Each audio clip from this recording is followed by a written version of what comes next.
Hello मित्र मु हेमंत आपण मानकु माँ भैरव भिलेज चैनल रे स्वागत जनाऊँछि। प्रभु महादेव हेले देव मानक मध्यरे सबुठारु श्रेष्ठ। भगवान श्री महादेव को जी भक्ति व श्रद्धा करे से सर्वदा ऐश्वर्य और सुखरे कालतीपात करि थाए। भगवान श्री महादेव को श्रावण मासर जलाभिषेक विषय आज आम कहवाई आपण मानकु जाऊँ।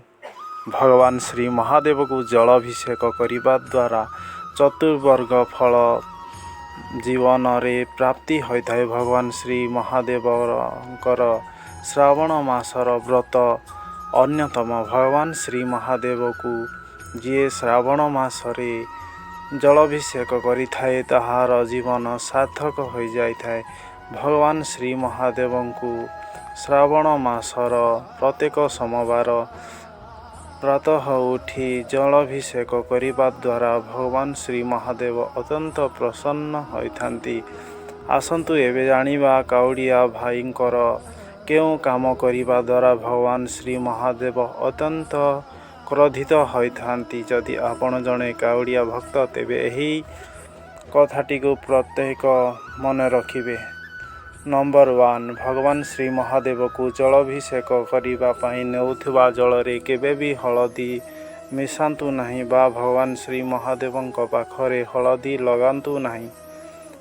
नंबर 2 भगवान श्री हर पार्वती महादेव पाखरे केबे भी हेले भगवान पाखरे तुलसी पत्र चढ़ातु नहीं। कारण भगवान श्री महादेव जलंधर नामक राक्षस को वध करथिले, जहा जलंधर स्त्री हेले माता तुलसी। तेणुक भगवान श्री महादेव पाखरे तुलसी पत्र लगांतु नहीं।